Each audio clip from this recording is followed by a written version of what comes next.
ይህ የኢትዮጵያ ቴሌቪዥን ነው።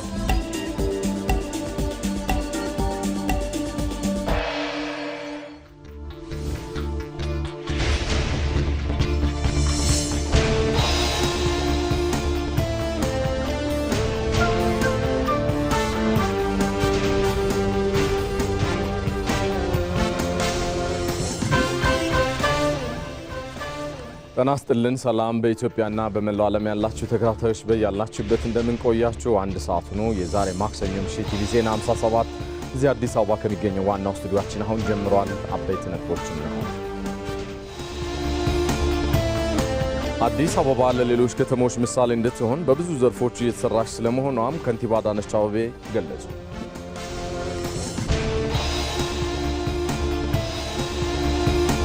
በሰባተኛው ጠቅላላ ምርጫ ድምጽ ለመስጠት የሚያስችላቸውን የመራጭነት ምዝገባ እያከናወኑ ስለመሆኑ የተለያዩ አካባቢ ነዋሪዎች ተናገሩ።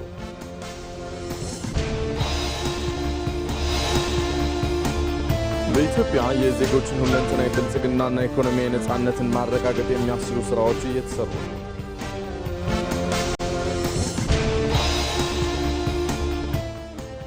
ሰለሞን ኃይለ ኢየሱስ ነኝ። አብራችሁን ዝለቁ። ኢትዮጵያችን በቴክኖሎጂ የታገዙ የነገ መፍትሄዎችን ትሻለች። እርስዎ ሶፍትዌር አልሚ ኖት ወይስ የሃርድዌር ኢንጂነር ወይንስ ደግሞ የመረጃ ሳይንቲስት? በኤአይ፣ በፋይናንስ፣ በጤና ወይስ በግብርና በየትኞቹ ዘርፎች ለሀገራዊ ችግሮች የዲጂታል መፍትሄን አስበዋል? የኢትዮጵያ ብሮድካስቲንግ ኮርፖሬሽን የፈጠራ ሐሳቦ ወደ ስኬታማ ቢዝነስ የሚቀየርበትን ታላቅ መድረክ አዘጋጅቷል። ከባለ ሀብቶችና ከአጋር ተቋማት ጋር እናገናኘዎታለን። የቴክኖሎጂ ሐሳቦትን እንሸልማለን። ዕድሜው ከ15 ዓመት በላይ ከሆነ በግል ወይም በቡድን በመሆን አሁኑኑ ይመዝገቡ። ሀገራዊ ችግሮችን በቴክኖሎጂ ይፍቱ። እርስዎም የዓመቱ ቴክኖሎጂስት ይሆኑ። የኢቢሲ የቴክኖሎጂ ስታርታፕ የፈጠራ ውድድር ለኢትዮጵያ የፈጠራ ስነ ምህዳር በር ከፋች። ማሳሰቢያ፣ ተሳታፊዎች በግል ወይም ከ3 እስከ 6 አባላት ባለው ቡድን መቅረብ ይችላሉ። በዋናነት ሶፍትዌር ላይ ያተኮሩ እንደ ኤአይ፣ አይኦቲ እና ኢኮሜርስ ያሉ የዲጂታል ቴክኖሎጂዎችን ለውድድር ይዞ መቅረብ ይቻላል። ምዝገባው ለዚሁ ተብሎ በተዘጋጀው ethiostartupebc.org.it ላይ መመዝገብ ይችላሉ። ያለን ቦታ ውስን በመሆኑ ቀድመው አሁኑኑ ይመዝገቡ። ኢትዮ ስታርታፕ። ቀዳሚው ወደ ሆነው ዘገባ ልሻገር። አዲስ አበባ ለሌሎች ከተሞች ምሳሌ እንድትሆን በተለያዩ ዘርፎች እየተሰራች ስለመሆኑ ከንቲባ አዳነች አቤቤ ገለጹ።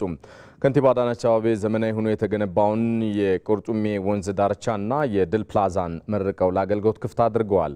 ዘጋቢያችን ይመራደም ተከታትሎታል። በውበት ላይ ሌላ ውበት፣ በማራኪ ገጽ ላይ ሌላ አዲስ መልክ ከተማዋን እንደ ስሟ መጠሪያ የማድረግ በቁጭት ለለውጥ የተነሱ ብርቱ እጆች አዲስ ገጽታን ማጎናጸፍን ቀጥለውበታል። ዛሬ አዲስ አበባ ከዲፕሎማሲ ማዕከልነት ባለፈ የምቾት የዘመናዊነትና የኩራት ምንጭ ሆና በከፍታ ላይ ናት። መዲናዋ አዲስ አበባ በዘመናዊነትና በተፈጥሮ ውበት መካከል ያለውን ስምምነት የምታሳይበት ሌላ ምዕራፍን ከፍታለች። ለከተማዋ ተጨማሪ ድምቀትና ግርማ ሞገስ ሆኖ በዘመናዊ መልኩ የተገነባውን የድል ፕላዛና የቁርጡሜ የወንዝ ዳርቻ ልማት በከንቲባ አዳነች አቤቤ ተመርቆ ለአገልግሎት ክፍት ሆኗል።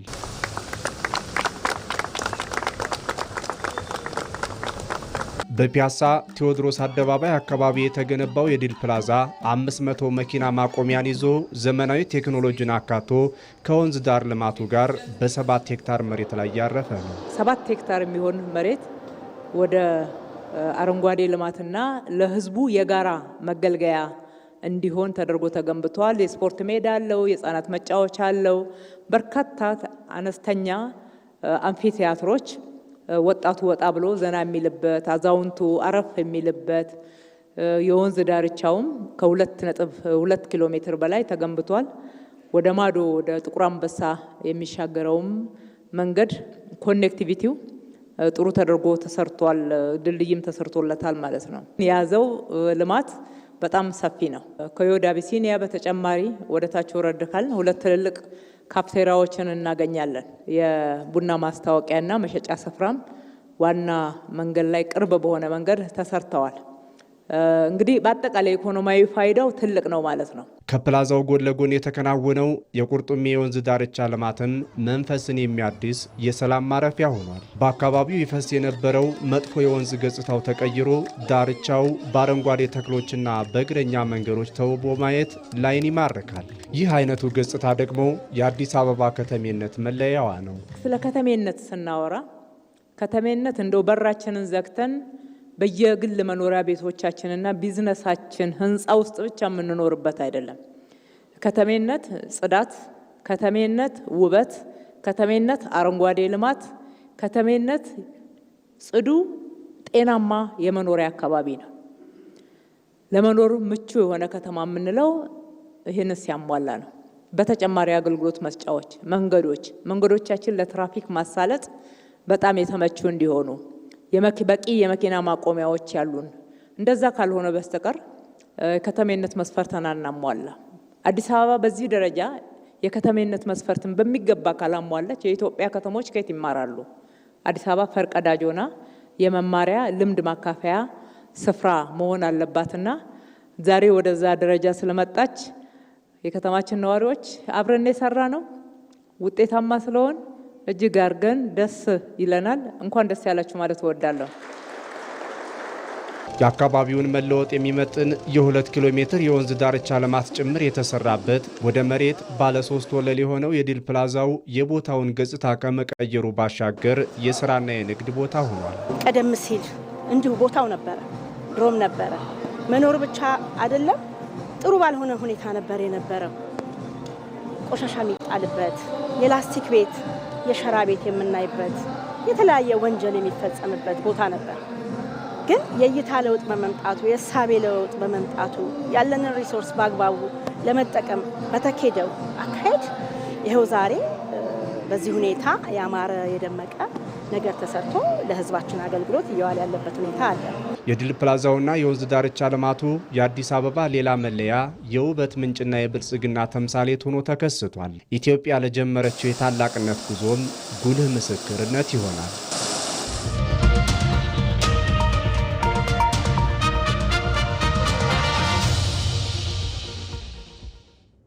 ተመልሰናል። ከኢቲቪ ዜና 57 ጋር ናቸው። የተወደዳችሁ ሰባተኛው ጠቅላላ ምርጫ ላይ ትኩረታቸውን አድርገው ወደ ተዘጋጁ ዘገባዎች ነው የሚሻገረው። የሰባተኛው ጠቅላላ ምርጫ የመራጮች ምዝገባ በዲጂታል የታገዘ መሆኑ ካለፉት የምርጫ ምዝገባዎች ለየት ያደርገዋል። መራጮች ታዲያ የምርጫ ምዝገባቸውን ባሉበት ሆነው ስማርት ስልካቸውን በመጠቀም ብቻ ምርጫዬ በተሰኘ ሞባይል መተግበሪያ ራሳቸውን መመዝገብ የሚችሉበትም ነው። ዘጋቢያችን ሜሮን በረዳ የዲጂታል ምዝገባ ሂደት ምን እንደሚመስል በተከታዩ ዘገባ ታስቃኝናለች። ምርጫችን ነው ዋስትናችን ጥርጊያ መንገድ ለነጋችን። የኢትዮጵያ ብሔራዊ ምርጫ ቦርድ ለሰባተኛው ጠቅላላ ምርጫ የመራጮች ምዝገባ መጀመሩ ይታወቃል። ታዲያ ይህ ምዝገባ ከሌሎች የምርጫ ምዝገባ ለየት የሚያደርገው በዲጂታል ቴክኖሎጂ የታገዘ መሆኑ ነው። ይህ የዲጂታል የመራጭነት ምዝገባ በሀገሪቱ የሚገኙ የዲጂታል ምዝገባ ቴክኖሎጂ በተሟላላቸው 17000 የምርጫ ጣቢያዎች የሚካሄድም ይሆናል። ሁለተኛው አማራጭ ደግሞ መራጮች የምርጫ ምዝገባቸውን ባሉበት ሆነው ስማርት ስልካቸውን ብቻ በመጠቀም ምርጫዬ በተሰኘው የሞባይል መተግበሪያ ራሳቸው ከቤታቸው ሳይወጡ የሚመዘገብበት ሂደት ነው። ይህ የምዝገባ ሂደት እንዴት ማከናወን ይቻላል የሚለውን ደግሞ ከኔ ጋር አሁን አብረን እናያለን። የምርጫ ምዝገባ በስልካችን ለማከናወን በመጀመሪያ ምርጫዬ የተሰኘው የመራጮች መመዝገቢያ መተግበሪያ ከፕሌይ ስቶር ወይም ከአፕ ስቶር ላይ እናወርዳለን።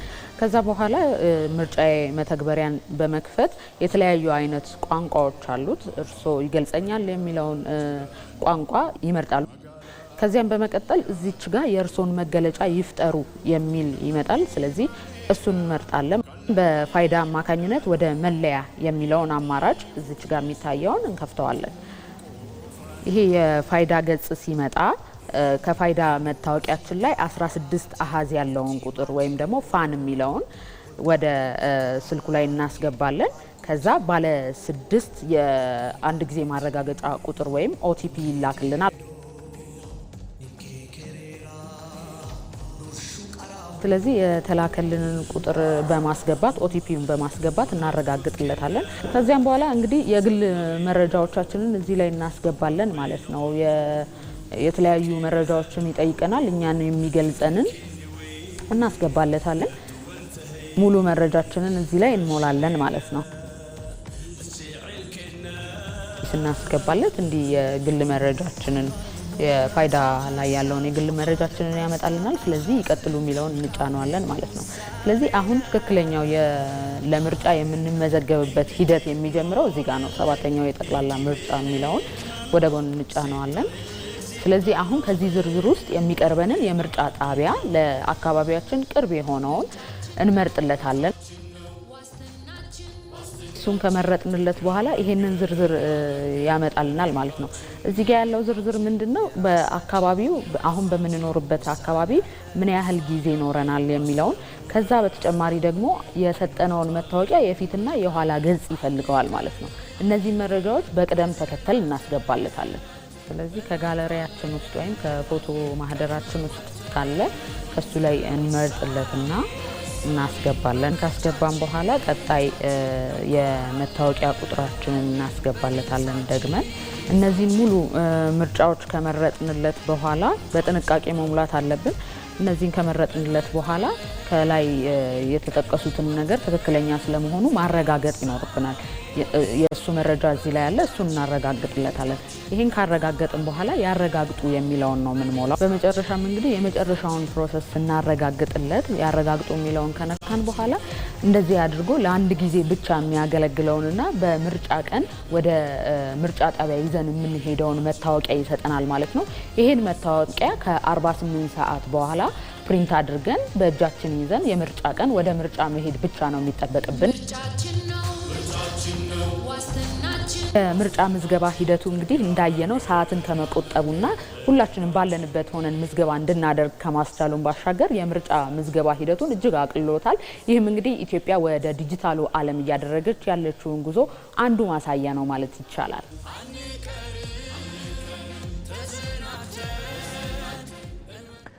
በሌላ ዜና በ7ኛው ጠቅላላ ምርጫ የሚፈልጉትን ፓርቲ ለመምረጥ ስለመዘጋጀታቸው በሲዳማ ክልል የዳራ ወረዳ አርሶ አደሮች ይናገራሉ። ምርጫ ለሕዝብ ጥያቄዎች ምላሽ የሚሰጥ መንግስት የሚመረጥበት በመሆኑ ሁሉም ዜጋ መሳተፍ እንዳለበትም አሳስበዋል።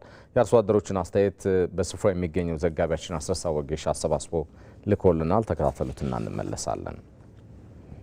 ቀደም ሲል ዲጂታል መታወቂያ ወስደን ምርጫን ለመጠር ፈቃደኛ ሆነን በዝግጅት ላይ እንገኛለን። ምርጫ ለሰላም ለዲሞክራሲ ህዝቡን ለሰላም ያሳደረ መንግስት ስለሆነ ምርጫ ሰላምና ዲሞክራሲ ለመሆን ፈልገን ወደን ዝግጁ ሆነን ጠብቀናል። የምናስቀምጠው አቅጣጫዎች፣ ችግሮች እየገለጹ ያቺ ችግር የምንፈታበት መስመር እንዲደረግልን በዚህ ምርጫ ቢሳተፍ ግዴታዬም ለመወጣት መብትን ለመጠበቅ ያሰብኩትን ሀሳብ ለማሳካት ለመምረጥ ዝግጁ ነኝ። ሴቶች ወንዶቹም ወጣቶቹም እያስተባብረን እኛ ዲሞክራሲ የጠበቀ የተኛ ፓርቲ ነው እያያችሁ መመረጥ አለባችሁ እያለን እኛ ተዘጋጅተናል። መንግስት ያው ለመምረጥ ዝግጁ ነን። መንግስት ሰላማዊ ስለሆነ ዲሞክራሲ ሰው ሰላም ወጥቶ ሰላም ስለሚመለስ ለመምረጥ ዝግጁ ነን። ባደሄሪ ኤማና በዙሪያችን ያሉ ሰዎችን ሁሉ በማስተባበርና በምርጫው ላይ በስፋት በመሳተፍ የምንፈልገውን መንግስት ለመምረጥ ተዘጋጅተናል። እኛ አካባቢ የመብራት ችግር አለ። የምንመርጠው መንግስት ይህንንና ሌሎች የጎደሉ ነገሮችን ይፈታልናል ብለን እናምናለን። ይህ በዚህ እንዳለ በ7ኛው ጠቅላላ ምርጫ ድምጽ ለመስጠት የሚያስችላቸውን የመራጭነት ምዝገባ እያከናወኑ ስለመሆኑ የጅማ ዞን ነዋሪዎች ተናግረዋል። ዘጋቢያችን ራሄላ አብደላም በስፍራው ቅኝት አድርጋ ተከታዩን ልካለናለች። 7ኛው ሀገራዊ ጠቅላላ ምርጫ የመራጭነት ምዝገባ ካሳለፍነው ቅዳሜ ጀምሮ በይፋ በመላው ሀገሪቱ መጀመሩ የሚታወቅ ነው። እንግዲህ አሁን የሚገኝበት በጅማ ዞን ሰቃ ጨቆርሳ ወረዳ ቡዮ ቀጨማ ቀበሌ ይገኛለሁ። በዚህ ስፍራ እንግዲህ መራጮች የመራጭነት ካርዳቸውን ለመውሰድ ከማለዳ 2 ሰዓት ጀምሮ ከኋላ እንደምትመለከቱት ሰልፋቸውን በመያዝ በነቂስ ወጥተው የመራጭነት ካርዳቸውን እየወሰዱ ይገኛሉ። አሁን የሚገኝበት የምርጫ ጣቢያ ቀጨማ የምርጫ ጣቢያ ይሰኛል። በዚህ የምርጫ ጣቢያ ከመራጮች ተመዝጋቢዎች ጋር ቆይታ አድርጋለሁ።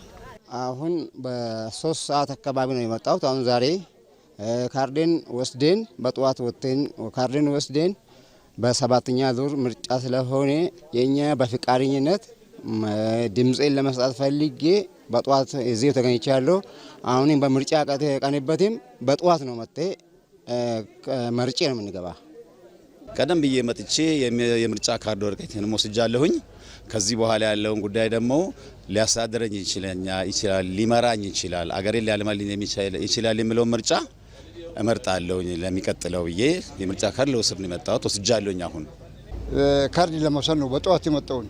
በጉጉት ነው ስንጠብቅ እስከ ዛሬ የደረስ ነው። የምርጫ ዕለት እንግዲህ ስለ እውነት ከሆነ በጣም ቅድሚያ ከኔ መቅደም ማንም የለበትም። ሕፃን ልጅ ተሸክማችሁ የመጣችሁ እናቶች ካላችሁ፣ አባቶ ደካማ አባት ካለ ደካማ እናታችን ካሉ እናስቀድማለን እነዚህ። ስለዚህ ቅድሚያ በጅማ ዞን ሰቃ ጨቆርሳ ወረዳ ቅኝት እያደረኩኝ ነው። አሁን የምገኝበት ጣቢያ ሰቃ ከተማ ትልቁ አዳራሽ የምርጫ ጣቢያ ነው ተብሎ የሚጠራው። በዚህ ምርጫ ጣቢያ መራጮች ምዝገባቸውን እያከናወኑ የሚገኙት በማኑዋል የምርጫ የምዝገባ አማራጭ ነው። እንግዲህ በአጠቃላይ በጅማ ዞን 467 የሚሆኑ የምርጫ ጣቢያዎች በዲጂታል አማራጭ የመራጮች ምዝገባ አገልግሎት እየሰጡ ሲሆን 1017 የምርጫ ጣቢያዎች ደግሞ በማኑዋል የመራጮች ምዝገባ እያከናወኑ ይገኛሉ።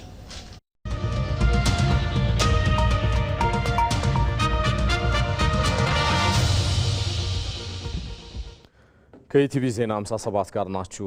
የተወደዳችሁ እንቀጥላለን። ኢትዮጵያ ገናናነቷን ለማስቀጠልና የዜጎቿን ሁለንተናዊ ብልጽግና ለማረጋገጥ እያከናወነቻቸው ያሉ ስራዎች ሀገራዊ ደህንነት፣ ኢኮኖሚያዊ ነጻነትና አህጉራዊ ተሰሚነትን ያማከሉ ናቸው። የኢትዮጵያ እያንዳንዱ የገናናነት ጉዞ መነሻና መድረሻው ታዲያ ብሔራዊ ጥቅምን ማረጋገጥ ላይ ትኩረቱን ያደረገ ነው። ነጻነት ፍቅሩ በጉዳዩ ዙሪያ ተከታዩን ይዛለች። መነሻውም መድረሻውም ብሔራዊ ጥቅም ነው። ታሪክና ዘመናዊነት፣ ዲፕሎማሲና ልማት የተቆራኙባት ሀገር ኢትዮጵያ። ዲፕሎማሲውና ኢኮኖሚያዊ እንቅስቃሴውም የሀገርን ብልጽግና ያስቀደመ ነው። የትናንት ገናናዋ ሀገር ነገን የክብሯ መዳረሻ ለማድረግ ዛሬ እየታተረች ትገኛለች። ኢትዮጵያ የምትከተለው ብሔራዊ ጥቅምን ብቻ ከግምት ያስገባ ገቢር ነበብ የውጭ ግንኙነት መርህ ድንበርን የተሻገሩ ፕሮጀክቶችን እውን በማድረግ ደግሞ በዓለም አቀፍ የኃይል አሰላለፍ ውስጥ የራሷን ሚዛን እያስጠበቀች ነው። ታላቅነቷን ለማስቀጠልና የዜጎቿን ሁለንተናዊ ብልጽግና ለማረጋገጥ እያከናወነቻቸው ያሉ የሪፎርም ስራዎች ውጤት እየተመዘገበባቸው ነው። የታላቅነት ጉዞ ሀገራዊ ደህንነት፣ ኢኮኖሚያዊ ነጻነትና አህጉራዊ ተሰሚነትን ያሰላሰለ ነው። እንዴት? በቆይታችን የምንመለከተው ይሆናል።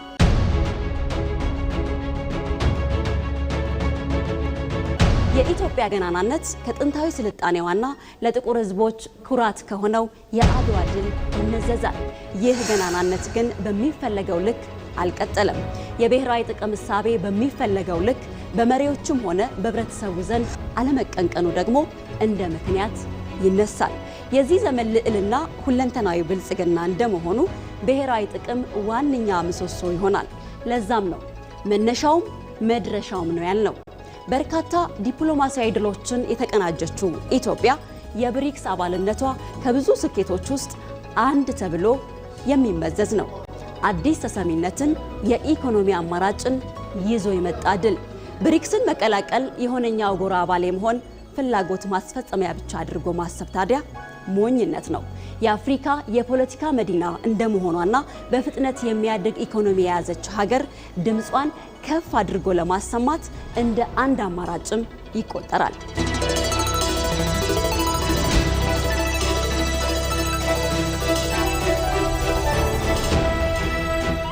ብሔራዊ ጥቅምን ያማከለ ዲፕሎማሲያዊ አቅም።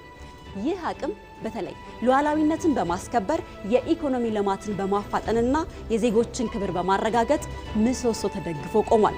ከሰሞኑ ደግሞ የኢትዮጵያን ምድር የረገጡ ሀገራት ምስክሮች ናቸው።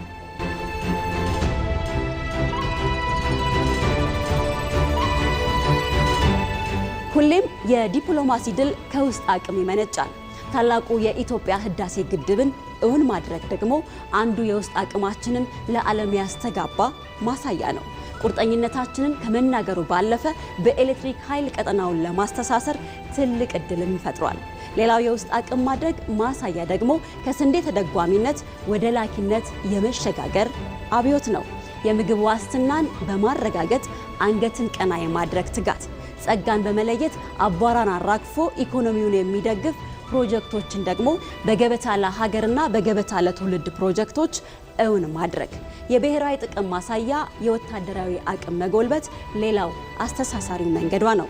በዓለም አቀፉ ማህበረሰብ ዘንድ ተወዳጅ ኢትዮጵያን በሰማዩ ላይ ከፍ አድርጎ የሚበረው የኢትዮጵያ አየር መንገድ በዘርፉ ሌላ ታሪክ ሊጽፍ ጉዞውን ጀምሯል።